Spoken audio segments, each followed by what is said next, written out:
Hello everybody, this is Zonky the Donkey, and today we're going to be covering flying helicopters in Rising Storm 2 Vietnam. I am on the tutorial free play map for helicopters right now. You can access that from the main menu by clicking tutorials and then selecting the free play option for the helicopters. So the first things first, you're going to want to set up your controls so you can set yourself up for success, because helicopters are going to be the most intimidating thing for new players in this game. There's a lot of responsibility with them as the Americans. They are the most devastating and useful assets the Americans have by far to counter all of the traps and other things that the NVA and Northern Forces have. So let's go into our controls. I'll show you how I've got mine set up. You can use what I've got or not. But if you go push escape and then settings and go to gameplay and just scroll down, you're going to see here's my settings. By default, advanced flight model is going to be unchecked. You're going to want to check that because it allows you to set and lock your throttle. That's going to be the main thing it does. Because if you don't have this, if I hold spacebar to throttle up and I let go of it, it's going to automatically start to throttle me all the way back down.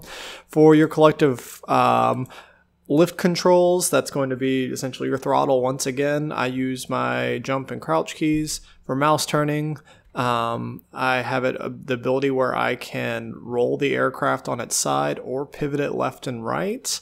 And then for keyboard turning, I set it to strafe controls yaw. So that means my A and D keys are going to allow me, if I'm hovering in place, I can just turn my helicopter, however many degrees I want to at a time. And I'm not actually turning the helicopter on its side. I'm just making it face another direction. And then my lean keys, Q and E, that's what's going to control me flipping my aircraft on its side.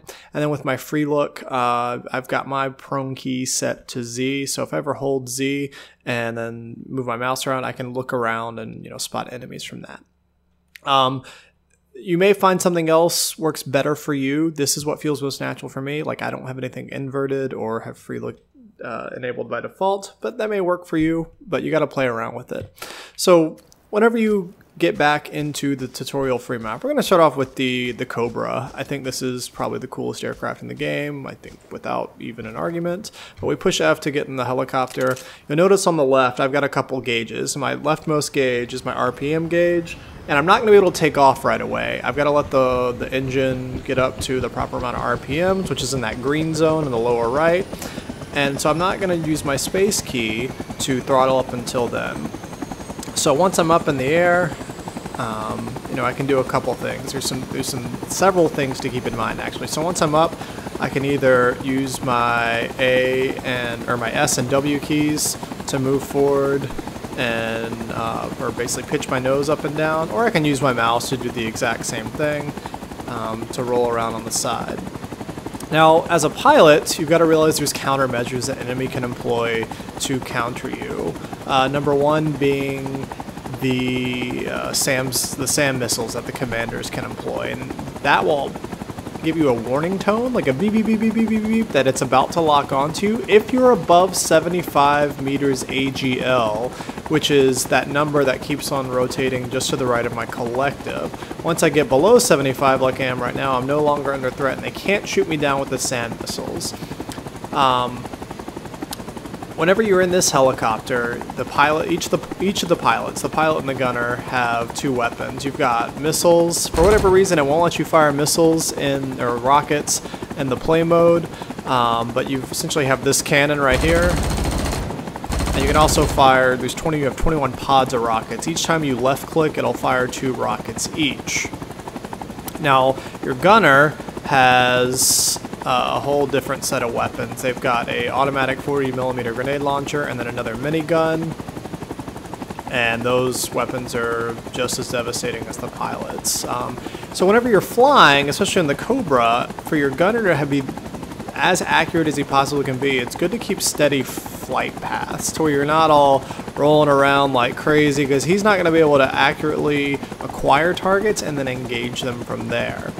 So as you get damage, there's some things you're going to want to keep in mind. You can repair your damage in your aircraft, and the only way you can do that is by coming back in and landing at your main base, as indicated by the H here. Now, in game, you'll want to make sure you have your tactical overlay put up by pushing the T key by default, and that's going to show you wherever your main base is on the map, because if you don't have it, you're going to basically just have to memorize where it's at. You're not going to have a symbol.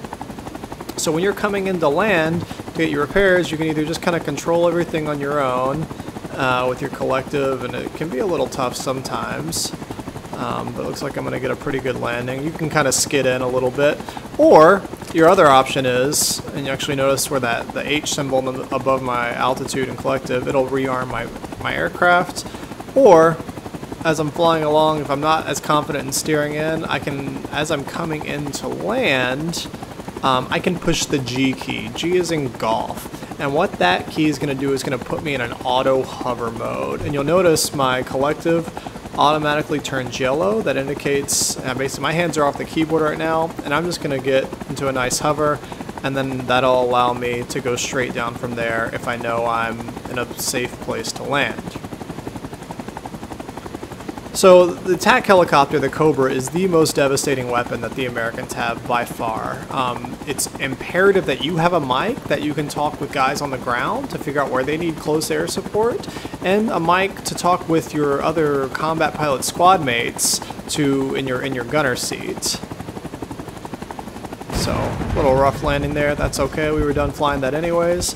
But let's talk about the next helicopter, the Loach. This is also flyable by a combat pilot, and the only passenger you can have in it is the commander. And what the Loach is, it's a recon helicopter. This is very reminiscent of the Little Birds. You've probably seen in some other games. And what this does is, like I said before, it's a recon helicopter, and as this tip just popped up, it'll spot enemies on the ground automatically for your team and transport your commander around. So just flying around, it's going to allow lots of spot markers to pop up on the map. You're going to want to usually keep this around 75 meters and keep this thing cruising pretty fast, because even though you have a gun, this really isn't designed to get in there and get a ton of kills. If you're a top level pilot, sure, you're going to be able to squeeze in a few kills, no problem.